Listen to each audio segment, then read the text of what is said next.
सबसे पहले तो मैं हिंदुस्तान के मुसलमान, महाराष्ट्र के मुसलमान, देश के सभी मुसलमानों को मैं अस्सलाम वालेकुम।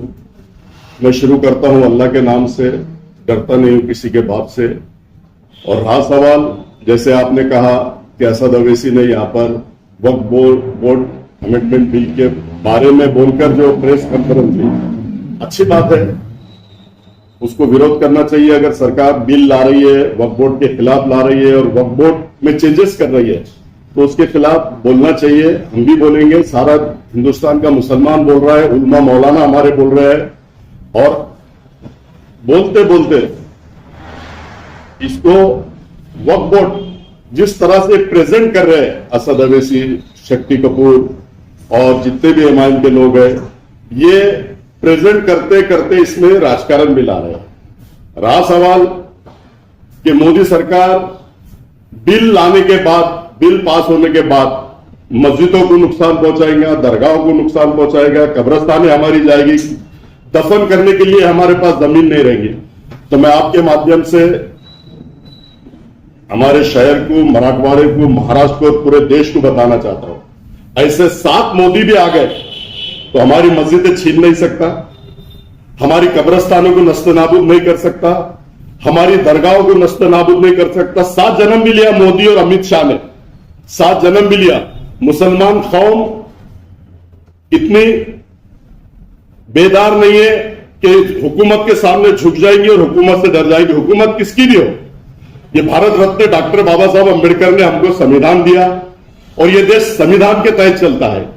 ये हिटलरशाही, हुकुमशाही का देश नहीं है। सबसे पहले मैं हमारे शहर के, मराठवाड़ा के, महाराष्ट्र के और पूरे देश के मुसलमानों को ये बता देता हूं, ये जो गुमराह कर रहे हैं, जो प्रोपेगेंडा कर रहे हैं, तो ये अमेंडमेंट के बहाने से यहां प्रेस ले रहे हैं, वहां प्रेस ले रहे हैं और ये बता रहे हैं और उसमें राजनीति कर रहे हैं। जब वक्फ बोर्ड के अवेज में तुम जब प्रेस कॉन्फ्रेंस ले रहे हैं, तो वहां फिर राजनीति क्यों कर रहे हैं?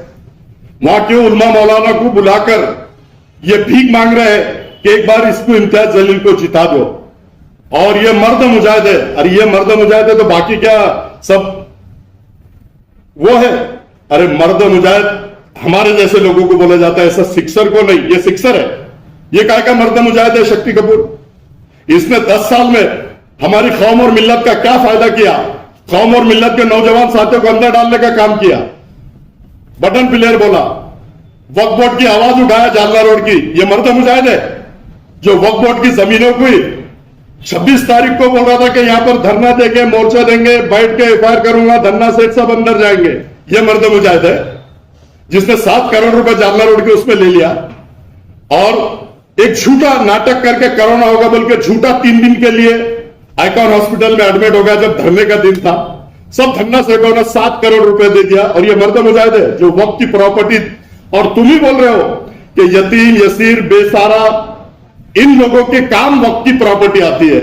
और अल्लाह राह में और अल्लाह के लिए जिन लोगों ने वक्त प्रॉपर्टी वक्त किया है, गौर गरीब, यतीम, यसीर, बेसहाराओं को, जो मतलब बहुत ही नीचे के मुसलमान बिछड़े हुए हैं, उन लोगों को उसका फायदा पहुंचना। अब मैं आपके माध्यम से पूछना चाहता हूं असद अवैसी से और शक्ति कपूर से कि हैदराबाद में असद अवैसी के पास में 1200 एकड़ जगह वक्फ बोर्ड की है। 1994 में पहली बार वक्फ बोर्ड का मेंबर बने असद अवैसी। चंद्रबाबू नायडू सीएम था। 7 लाख करोड़ की जगह उन्होंने दरगाहों की, 3 दरगाहों की 7 लाख करोड़ की जगह उन्होंने 700 एकड़ एयरपोर्ट को दे दिया। जबकि ये मेंबर थे, ये चार मीनार से पहली बार 94 में चुन के आए थे एज ए आमदार। इनको वक्फ का मेंबर भी बनाया गया था। तो इन्होंने कहां एहतजाज किया, कहां प्रोटेस्ट किया, कहां वक्त की प्रॉपर्टी बचाने का काम किया? अरे इन्होंने तो वक्त की प्रॉपर्टी खाने का काम किया। 1200 एकड़ जगह असद अवैसी का वक्फ बोर्ड के, जब यतीम, यसीर, गरीब, बेसहाराओं की ये जगह है बोल रहे, मस्जिदों का इनाम है, दरगाहों का इनाम है, कब्रिस्तानों की जगह है, दरगाहों की जगह है, इस सब जगहों पे कब्जा पूरे ये बड़े बड़े लीडर असद अवैसी से लेके उनके जितने भी आमदार है, ये शक्ति कपूर है, इनके पास है। अब औरंगाबाद में आपको मैं बता दूं, जालना रोड की आवाज उठा के 7 करोड़ रुपए ले लिया। अब इसकी जगह इसने वक्फ बोर्ड की कितनी लिया? पीसा देवी में 22 एकड़ जगह, ढोरकिन में 30 एकड़ जगह, दौलताबाद रोड पे 40 एकड़ जगह, 100 एकड़ इसके पास में जगह है, 1200 एकड़ उनके पास में जगह है, और अनेक आमदारों के इनके पास 100 किसके 150 किसके 200 किसके 50 एकड़ जगह है। अब जब तुम मुस्लिम समाज में अवेयरनेस ला रहे हो, मुस्लिम समाज में गौर गरीबों की जगह है, वक्त की भी जगह है, अल्लाह के वास्ते वक्त की भी जगह है, अल्लाह की राह में वक्त की भी जगह है, तो भाई तुम क्यों बैठे, तुम क्यों जगह पर दबा के बैठे, तुम क्यों जगहों का सौदा करते, तुम क्यों जगह लोगों को देते, गवर्नमेंट को 700 एकड़ 1400 एकड़ जगह दे रहे, तो तुम खुद वक्त का सौदा तुम लोग करते हैं, वक्त की जगह तुम लोग कहते हैं। अब तुम्हारे पास जितनी भी जगह है, शक्ति कपूर के पास 100 एकड़ जगह है, नासिक में भी उसके पास जगह है, तो ये जगह गौर गरीब यतीम यसीर बेसहाराओं को बांट दो, तो हम मानेंगे तुमको कि भाई तुम सही गौर गरीबों के लिए लड़ाई लड़ रहे। बिल अमेंडमेंट के खिलाफ तुम बात कर रहे हैं, हम भी बिल अमेंडमेंट के साथ खिलाफ बात कर रहे हैं। अनेक खासदारों ने, मतलब यहां तक के अखिलेश यादव ने, समाजवादी पार्टी के, आरजेडी के पार्टी के, सब लोगों ने उसका विरोध किया, कांग्रेस के भी लोगों ने विरोध किया। बिल पास नहीं होना चाहिए, क्योंकि हमारी जो वक्त प्रॉपर्टी है उसको धक्का नहीं लगना चाहिए। और अगर ये गवर्नमेंट धक्का लगाने की बात करती है तो गवर्नमेंट को नस्ल नाबूद करे सिवा कौम और मिल्लत छोड़ेगी नहीं, और कौम मिल्लत पूरी सक्षम है हर लड़ाई लड़ने के लिए, चाहे वो हाई कोर्ट की लड़ाई हो, चाहे सुप्रीम कोर्ट की लड़ाई हो, कि सरकार के खिलाफ रोड पे आकर धरना, मोर्चा, आंदोलन, जेल भरो करना है, हम सब करने के लिए तैयार है। लेकिन ये जो दिशा भूल कर रहे हैं, ये जो इनके पास जगह है बांट दो ना गौर गरीबों में, तो हम मानेंगे कि इन्होंने गौर गरीबों को बांट दो, गौर गरीब यतीम यसीरों की जगह है ना, तो क्यों ले रहे तुम 100 एकड़ 1200 एकड़ 1000 एकड़ 500 एकड़ 200 एकड़, और क्यों इसको प्लॉटिंग करके हैदराबाद में अनेक जगह बेचेगी। शक्ति कपूर ने वक्फ बोर्ड की जगह पे फार्म हाउस हैदराबाद में भी बनाया, वक्फ बोर्ड की जगह इस्तेमाल भी लिया, वक्फ बोर्ड की नगर नासिक में भी लिया, पूना में भी लिया, अनेक जगह है वक्फ बोर्ड की, और वक्फ बचाने की बात कर रहे हैं। अरे वक्फ को तो तुम खपाने की बात कर रहे हो, वक्फ यतीम यसीरों का हक तुमने मारा है, यतीम यसीरों को तुमने कभी सहारा नहीं बना, हमेशा उनका हक छीना है। हक छीन के आज जितने भी आज दिग्गज नेता शहर में भी आप देख लो, हमारे शहर के अंदर भी 92 हेक्टर 370 जगह है, आज कहां गौर गरीब उसके ऊपर बैठा। मुझे एक औरंगाबाद शहर में, मराठवाड़े में, महाराष्ट्र में बता दो कि भाई गौर गरीब जब बैठा हुआ है। सब ऐसे इनके जैसे राजनेता, इन्होंने ही ये मेंबर रहने के बाद में भी अनेक जगहों पे इन्होंने कई गवर्नमेंट को दी, कई धन्ना सेठों को दिया, कई धन्ना सेठों को लिस्ट बोल के दिया, कई धन्ना सेठों को पीआर कार्ड बनाकर दे दिया, प्राइवेट लैंड बता के अनेक रजिस्टर इन लोगों ने कर दिया। तो अल्लाह ताला सबसे पहले जो वक्त प्रॉपर्टी खा रहा है, जो वक्त प्रॉपर्टी दबा रहा है, और जो मां बहना यतीम यसीर गरीब और बेसहाराओं का हक मार रहा है, अल्लाह ताला इनको छोड़ेगा नहीं। लोगों को गुमराह मत करो।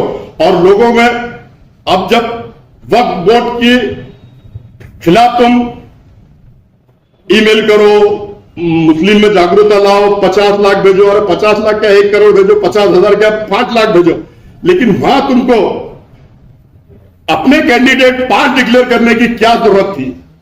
ये तुमने सरासर गलत किया, तुमने राजनीति किया, और तुम बोल रहे कि इसको जिता के दो।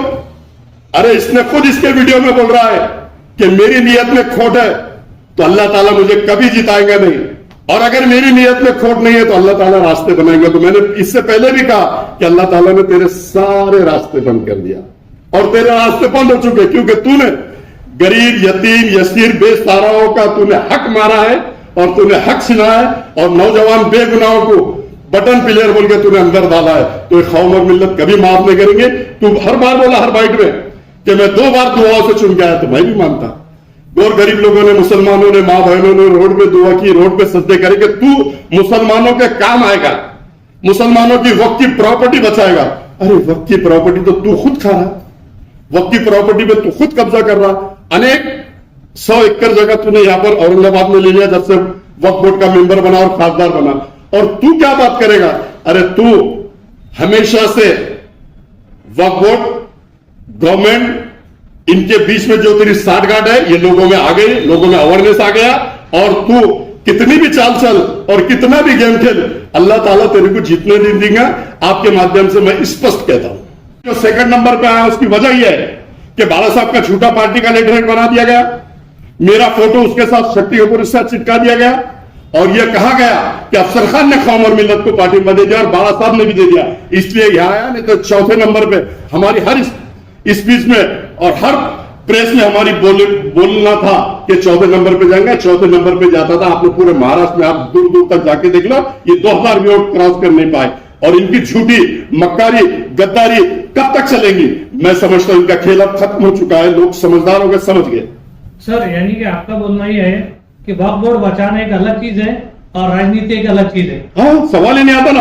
वक्त प्रॉपर्टी जो यतीम यसीर गरीब बेसहाराओं की है, उसके आड़ में तुम राजनीति खेल रहे हो, कितनी शर्म की बात है।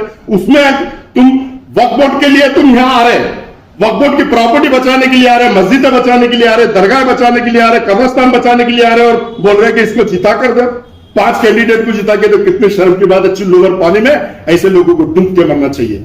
सर जैसा कि पैगंबर मोहम्मद बिल के बारे में आपके पार्टी सुप्रीमो ने कुछ कहा था कि हम ऐसा बिल लाएंगे, तो वक्त के बारे में आपकी कुछ बात हुई है आपके सुप्रीमो से? हमारे सुप्रीमो ने इसके बारे में भी बोला है और आगे भी वो बोलेंगे, और हम भी बोल रहे हैं। हमारे सुप्रीमो हमेशा मोहम्मद पैगंबर बिल पास होना चाहिए, कड़क कानून बनना चाहिए, और जो भी इनके खिलाफ आवाज उठाता है, गलत बोलता है, तो उसको कड़ी शिक्षा होना चाहिए, ऐसा उन्होंने बोला। और वक्फ बोर्ड अमेंडमेंट के लिए मेरी भी उनसे बात हुई, उन्होंने भी एक जगह स्टेटमेंट दिया। और हम बिल के खिलाफ है, हमने सारा हमारा समाज, हमारा पूरा उल्मा, मौलाना, नौजवान साथी, जितने भी हमारे लोग हैं बिल के खिलाफ, और हम बिल के खिलाफ रहेंगे। और बिल के खिलाफ लड़ाई हमको रास्ते पे आके लड़ना पड़े, या जेल भरो आंदोलन करना पड़े, या सरकार के खिलाफ हमको हाई कोर्ट जाना पड़े, सुप्रीम कोर्ट जाना पड़े, सबके लिए हम सक्षम है और हम जाने के लिए तैयार है। लेकिन इनके जैसा वक्फ बिल के आड़ में राजनीति हम खेलने वाले लोग नहीं है, इतने लिच्चर इनके जैसे हम लोग नहीं। यानी कि आपका खुले तौर पे कहना है वक्फ बिल का विरोध करना एक अलग चीज है और सियासत एक अलग चीज है। सवाल ही नहीं आता। वक्फ बोर्ड को विरोध करना, वक्फ बोर्ड की प्रॉपर्टी बचाना एक अलग बात हो गई, और राजनीति करना एक अलग बात होगी। राजनीति अगर तुमको करना है, टाइम पे करो ना, स्टेज पे जाओ, राजनीति की बात करो, रोड पे आओ, राजनीति की बात करो। लेकिन वक्फ बिल के खिलाफ जब तुम प्रेस ले रहे हो, तो उसमें इनको भीख मांगने की क्या जरूरत है? इसको चुन के दो, उसको चुन के दो, ये गलत बात है। और ये सरासर उन्होंने गलत कहा, ये शर्म की बात है। चुल्लू भर पानी में डूब के मर देना चाहिए, ऐसा मैं आपके माध्यम से कहता हूं। यानी कि आप ये कह रहे हैं कि वक्फ बोर्ड को बचाने के लिए सियासी ताकत या सियासी औहदा होना जरूरी नहीं है। सवाल ही पैदा नहीं होता। सब में अवेयरनेस है, सब लोग जानते हैं। हमारे उल्मा है, हमारे मौलाना है, हमारे मौसन है, हमारे सब नौजवान साथी और अनेक पार्टी के लोग, मतलब मुसलमान के ही खासदार या आमदार इस बिल के खिलाफ नहीं बोल रहे, अनेक पार्टियों के भी लोग, अखिलेश यादव ने भी आपने बोलते हुए देखा होगा, तुम्हारे राहुल गांधी को बोलते देखो, अनेक खासदार इसका विरोध कर रहे। सिर्फ ये ऐसा बताते कि हम हैं तो कोई नहीं है। अरे तुम सिर्फ तुम्हारी झूठी, तुम्हारी बक्कारी कब तक चलेगी? लोग अब समझ गए। तुम अपने आप को शूट करके लोगों में अवेयरनेस लाना, लोगों को दिखाना, और वक्त की प्रॉपर्टी खुद दबा के बैठना, यतीम यसीरों बेसहाराओं का हक तुमने खुद खाना, ये का इंसाफ है? आपके पास जितनी भी प्रॉपर्टीज है सब यतीम यसीर गरीबों बेसहारा में बांट दो, तो मैं आपको मानूंगा कि आप यतीम यसीर गरीब बेसहाराओं की वक्त प्रॉपर्टी बचाना चाह रहे हैं। अब सर क्यों ना ये सारे मतभेद हम भुलाकर, क्योंकि अभी बात आई है शरीयत के ऊपर, क्योंकि बात आई है मुसलमानों की वक्फ बोर्ड की जमीन के ऊपर, क्यों ना ये सारे मतभेद भुलाकर हम एक जगह आ जाए और एक जगह होकर एक ताकत से लड़े, ताकि मुसलमानों का हक बच सके। मुसलमानों का हक किसके बाप में दम नहीं है, सरकार के बाप में दम नहीं है। हम सक्षम है, हम सक्षम है वक्फ प्रॉपर्टी बचाने के लिए, मुसलमानों का हक बचाने के लिए। मस्जिद की अगर जगह खाने की बात करते हैं, कब्रिस्तान की अगर जगह खाने की बात करते हैं, और दरगाहों की जगह खाने की बात करते हैं, और इसको नस्ते नाबूद करने की बात करते हैं, तो हम सरकार को भी नस्ते नाबूद करेंगे, उनको उखाड़ कर फेंकने का काम हम लोग करेंगे, हमारी जनता करेंगे। और हम जब तक के जिंदा है, हमारी जब तक के जान में जाने, अल्लाह के फजलो करम से सरकार हमारी मस्जिदों तक, हमारी दरगाहों तक, हमारे कब्रिस्तान तक आके बताए, चैलेंज है हमारा। उन्होंने 5 दिन का अल्टीमेटम दिया था इम्तियाज जलील ने मुंबई जाने का, अभी उन्होंने डेट बढ़ा दी है, 23 तारीख कर दी। उसके बाद देखो, आप लोगों को मालूम होना चाहिए, शहर को मालूम होना चाहिए, मराठवाड़ा को मालूम होना चाहिए, महाराष्ट्र को मालूम, ये नौटंकी है, ये नौटंकी कर रहे हैं। अगर ये महाराष्ट्र में रैली निकाल रहे हैं तो किस लिए निकाल रहे हैं? संविधान देने के लिए। संविधान देने की बात कर रहे हैं, इतनी मीठी बात है। अरे संविधान क्या सीएम के पास नहीं है, डिप्टी सीएम के पास नहीं है, मेरे पास है, तुम्हारे पास है, अनेक लोगों के पास संविधान की बुक है। और मेरे बर्थडे पे मिलिंद दावाने नगर सेवक ने तो मुझे गिफ्ट दिया हुआ है, तो वो देने के लिए आप जा रहे हैं। नौटंकी करना छोड़ो, लोगों का अट्रैक्शन करना छोड़ो। अब लोग बहुत होशियार हो गए, तुम्हारी नौटंकी में आने वाले नहीं, और तुम ये नौटंकी करने के लिए जा रहे हो, ये सबको मालूम है। रामगिरी को अटक करो, उसको अटक करो। अनेक उलमा मौलाना ने इसके लिए धरना दिए, मोर्चा दिए, सीपी से मिले, तुम्हारे एसपी से मिले, पुलिस स्टेशन में मिले, सबसे मिले, सब जगह कंप्लेन हो गए। अब ये तुम इलेक्शन आ रहा तो उसके लिए नौटंकी मत करो, और तुम नौटंकी करके संविधान की बुक दे रहे। अरे तुम ये बोलना था कि मैं ऐसा कर दूंगा, मैं वैसा कर दूंगा, तो हम समझ सकते थे। मैं सीएम का घेराव करूंगा, सीएम की कैबिन को घेर दूंगा, मुंह काला करूंगा, ये करूंगा, तो हम समझ सकते थे। अरे तुम संविधान की बुक देने जा रहे हो, कितनी शर्म की बात है। संविधान की बुक क्या सीएम डिप्टी सीएम के पास नहीं है? अरे मेरे जैसे आम लोगों के पास संविधान की बुक है। भारत रत्न डॉक्टर बाबा साहब अम्बेडकर ने संविधान लिखा, जब से लोगों के पास है। और ये नौटंकी करना छोड़ दो। अब तुम्हारे झांसे में, तुम्हारी बातों में आने वाले नहीं।